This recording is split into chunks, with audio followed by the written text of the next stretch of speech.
கர்த்தருடைய பரிசுத்த நாமம் மகிமைப்படுவதாக. ஆசீர்வதிக்கப்பட்டதான புதிய நாள் 31/7/2025 வியாழக்கிழமை. புதிய நாள், புதிய காலவேளைக்காக, இந்த ஜூலை மாதத்தினுடைய கடைசி நாளுக்காக நன்றியிருந்த உள்ளத்தோடு கர்த்தரை துதித்து ஸ்தோத்திரித்து இந்த நாளையும் நம்மையும் கர்த்தருடைய கரத்தில் ஒப்பு கொடுத்து ஜெபிப்போம். இந்த நாளுக்கான கர்த்தருடைய வார்த்தை லூக்கா 10:42. தேவையானது ஒன்றே, மரியாள் தன்னை விட்டு எடுபடாத நல்ல பங்கை தெரிந்து கொண்டாள் என்றார். But only one thing is needed. Mary has chosen what is better and it will not be taken away from her. கர்த்தருடைய பரிசுத்த நாமம் மகிமைப்படுவதாக. இந்த கால்வெளிலும் பரிசுத்த ஆவியானவர் நம் அனைவரோடும் கூட இந்த வார்த்தையை கொண்டு பேசுவாராக. தேவையானது என்று மார்த்தாளிடத்தில் ஆண்டவர் சொல்லுகிறார். மரியாள் தன்னை விட்டு எடுப்படாத நல்ல பங்கை தெரிந்து கொண்டாள் என்று அது என்ன நல்ல பங்கு? மார்த்தாள் மரியாள் என்கிற ஒரு வீட்டிற்கு நேராய் இயேசு பெத்தானியா என்கிற இடத்துக்கு நேராக இந்த வீட்டுக்கு நேராய் வருகிறார். அவர் வந்திருந்த பொழுது அவரை விசாரிக்கும்படியாய், அவனை கவனித்து கொள்ளும்படியாய், அவரை உபசரிக்கும்படியாய் மார்த்தாள் இங்கும் அங்குமாய் ஓடி சென்று கடமைகளை காரியங்களை செய்து அவருக்கு ஆகார காரியங்கள் ஒழுங்குபடுத்த வேண்டும் என்கிறதில் கவனமாக இருந்து அவள் வேலை செய்து கொண்டிருக்கிறாள். ஆனால் மரியாள் என்ன செய்கிறாள்? இயேசுவினுடைய பாதத்தில் அமர்ந்து, கர்த்தருக்கு ஸ்தோத்திரம், இன்றைக்கு இயேசுவை விட்டால் நாம் மறுபடியுமாய் நம்முடைய வீட்டுக்கு எப்பொழுது வருவாரோ தெரியவில்லை. அவருடைய வாயிலிருந்து கர்த்தருடைய வார்த்தை இருக்கிறது. அதை எப்படியாகிலும் கேட்டு என்னுடைய வாழ்க்கைக்கு அதை பலமாக்கி கொள்ள வேண்டும் என்று சொல்லி அவள் ஆண்டவருடைய பாதத்தில் அமர்ந்து கர்த்தருடைய வார்த்தை கேட்கிறாள்.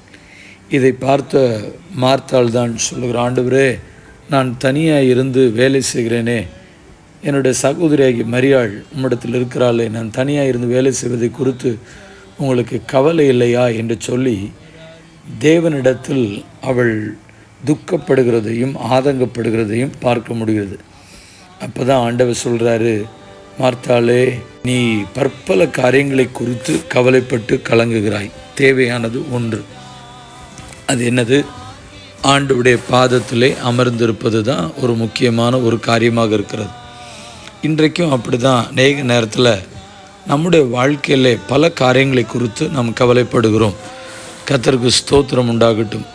இது எப்படி செய்ய வேண்டியிருக்குது, அது அப்படி செய்ய வேண்டியிருக்குது, பிள்ளைகளுக்கு இதை செய்ய வேண்டியிருக்குது, வீட்டின் காரியங்கள் இப்படி ஒதுங்குப்படுத்த வேண்டியிருக்குது, அதை பிற்காலங்களுக்கு இது செட்டில் பண்ண வேண்டியிருக்குது. இப்படி நம்முடைய நினைவு முழுவதும் பற்பல காரியங்களை குறித்து யோசித்து யோசித்து யோசித்து தேவனோடு கூட அமர்ந்து நேரத்தை செலவு செய்வதையும் ஆண்டோடைய பாதத்தில் அமர்ந்திருப்பது பொன்னான தருணம் என்பதையும் உணர்வதற்கு எண்ணமற்றவர்களாய் அப்படியே வாழ்க்கையை நாம் ஒவ்வொரு நாளும் ஓட்டி கொண்டிருக்கிறோம். கர்த்தருடைய பாதத்தில் அமர்ந்து உங்களுடைய தேவைகளுக்காகவும் அப்படி ஜெபிக்கிறது உண்டானால் ஆண்டவர் உங்களுடைய தேவை சந்திப்பதற்கான வழியை உண்டாக்குவார். ஒருவேளை ஒரு குறிப்பிட்ட காரியங்களுக்காக ஜெபித்து கொண்டிருக்கிறீர்கள், குறிப்பிட்ட காரியத்தை எதிர்பார்த்து கொண்டிருக்கிறீர்கள் என்று சொன்னால், அந்த காரியத்திற்காகவே ஓடிக்கொண்டிருக்கிறது, அதற்காகவே நேரத்தை செலவு பண்ணி கொண்டிருப்பது, இப்படியெல்லாம் இருக்கிறத விட்டுட்டு ஆண்டவருடைய பாதத்தில் அமர்ந்து அந்த குறிப்பிட்ட காரியங்களுக்காய் ஜெபிக்கும் பொழுது கர்த்தர் அதை நேர்த்தியாய் செய்வதற்கான வழிகளை, ஞானத்தையும் கர்த்தர் கொடுத்து, ஒருவேளை அந்த குறிப்பிட்ட காரியங்களை செய்து முடிப்பதற்கு ஒருவேளை 5 மணி நேரம் 2 மணி நேரம் இப்படி தேவைப்படுதுன்னு சொன்னால், கர்த்தருடைய முகத்தை நோக்கி பார்த்து ஜெபித்து விட்டு அந்த காரியங்களுக்கு நேராய் போகும் பொழுது மிக சுலபமாய் அதை முடித்து விடுவீர்கள். கர்த்தருக்கு ஸ்தோத்திரம். ஆகையினாலே ஆண்டவருடைய சமூகத்தையும் ஆண்டவருடைய பாதத்தையும் கெட்டி சேருவதற்கு முயற்சி செய்யுங்கள். இன்னும் சொல்ல விரும்புகிறேன், அநேக நேரத்தில் பல தெய்வ பிள்ளைகள் சொல்லுவாங்க, இது எனக்கும் இப்பொழுது இருக்கிற சூழ்நிலைகளிலே ஜெபிப்பதற்கு மனமற்றவனாய் காணப்படுகிறேன். எதற்கு ஜெபிப்பதற்கு மனமற்றவனாய் காணப்படுகிறேன் என்பதை குறித்து நான் சொல்லுகிறேன். கவனமாய் கவனியுங்கள்.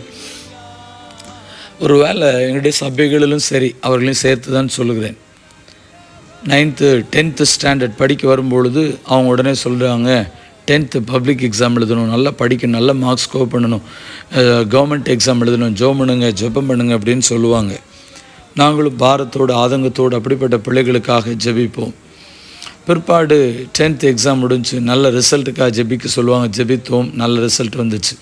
அடுத்து நல்ல குரூப் கிடைக்கணும் ஜெபிக்க சொல்லுவாங்க, ஜெபித்தோம், நல்ல குரூப் கிடச்சிது.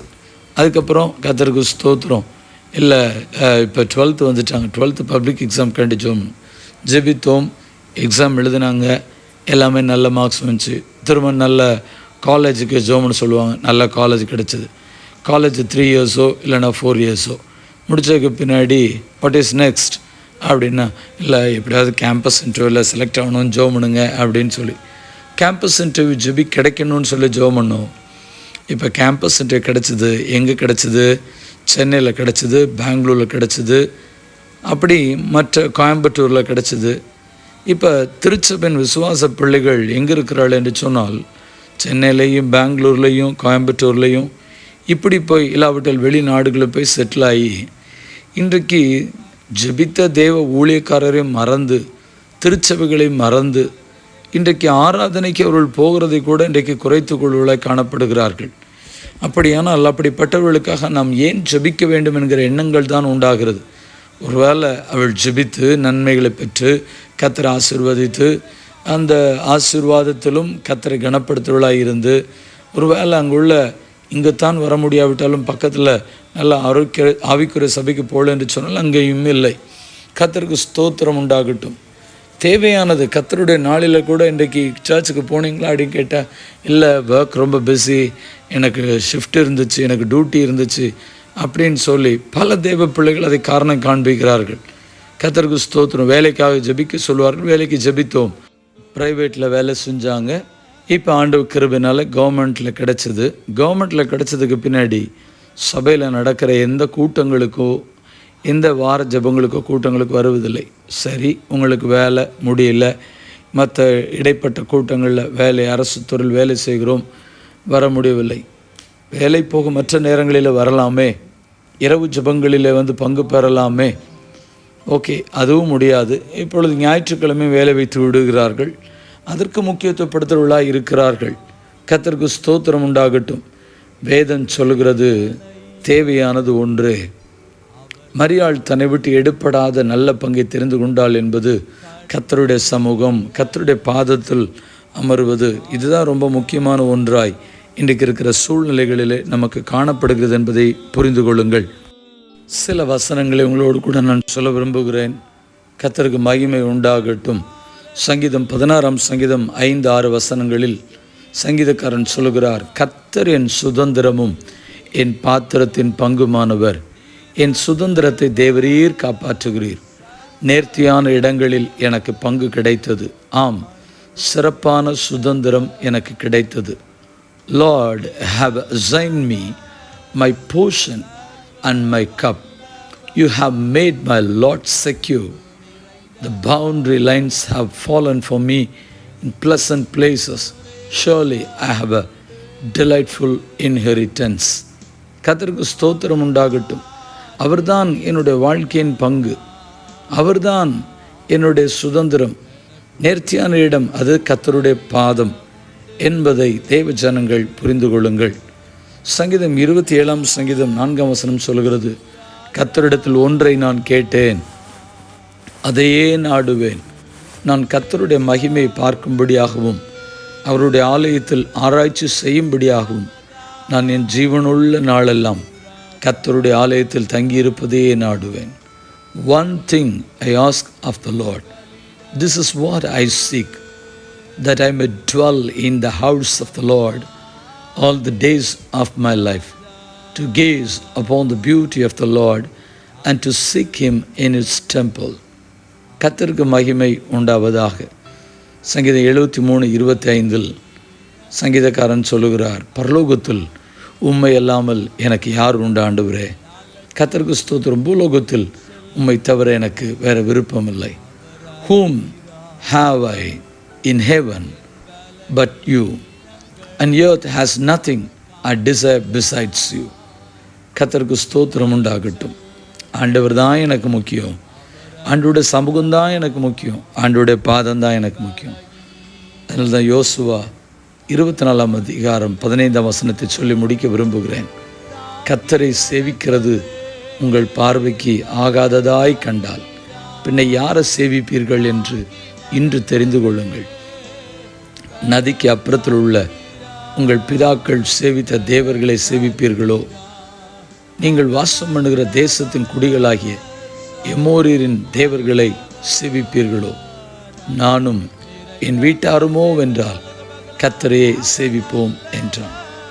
But if serving the Lord seems undesirable to you, then choose for yourself this day whom you will serve, whether the gods your forefathers served beyond the rivers, or the gods of the Amorites in whose land you are living.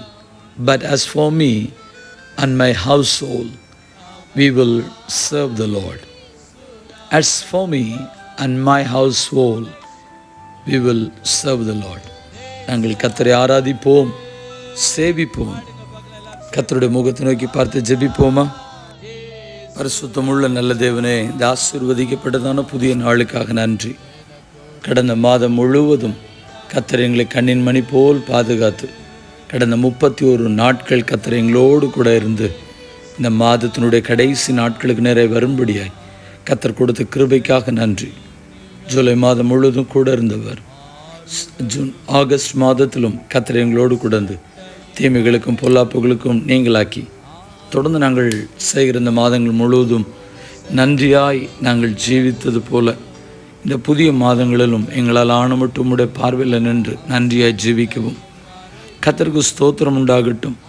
கர்த்தரை அதிகமாய் தேடும் வசனத்தில் நாங்கள் படிக்க கேட்ட வார்த்தைகளின்படி கர்த்தரை எங்களுடைய பங்காய் எங்களுடைய சுதந்திரமாக்கி கொள்ள முக்கியப்படுத்த ஆராதனைகள் ஜெபங்களை கனப்படுத்த நேசிக்க ஆண்டவரையும் தேவ பிரசன்னத்தையும் தேவ ஊழியர்கள் தேவ சமத்திலிருந்து அந்த ஆராதனைகள் குறித்து சொல்லுகிற வார்த்தைகளின் ஆலோசனைகளையும் அசட்டை பண்ணாதபடி உபவாச ஜெபமோ இரவு ஜெபமோ தங்களால் ஆன மட்டும் ஜெபங்களில் பங்கு பெறுவதற்கு ஒவ்வொருவருக்கும் ஆர்வத்தை விருப்பத்தையும் கர்த்தர் கொடுத்து நடத்தும். ஹல்லேலூயா. நீரே எங்களுடைய பங்கு, நீரே எங்களுடைய சுதந்திரம். மரியாள் தன்னை விட்டு எடுபடாத நல்ல பங்கை தெரிந்து கொண்டது போல எல்லா சூழ்நிலைகளிலும் எல்லா சந்தர்ப்பத்திலும் உம்மை இறுக பற்றி கொண்டு உம்முடைய வழிகளில் முன்னேறி செல்ல தேவனாய் கர்த்தர் கிருபை பாராட்டும்படியாய் பிதா குமாரன் பரிசுத்தாவின் நாமத்தினாலே ஜெபிக்கிறோம்.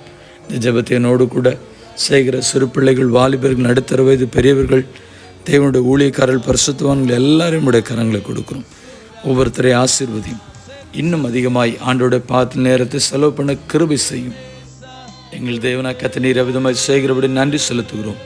இயேசுவின் நாமத்தில் ஜெபிக்கிறோம் எங்கள் பரிசுத்தமுள்ள நல்ல பிதாவே, ஆமென். வாழ்த்துக்களுடன் ஜெபங்களுடன் pastor Jebadas. WhatsApp 9345353730. May Jesus bless you all. Amen. Amen. பிரியமானவர்களே, இந்த செய்தியை கேட்கக்கூடிய நீங்கள் இதை மற்றவர்களுக்கும் இந்த லிங்கை தயவு செய்து அனுப்பி கொடுத்து ஒரு ஊழியமாய் செய்யும்படி அன்போடு கூட கேட்டுக்கொள்கிறேன். ஆமென்.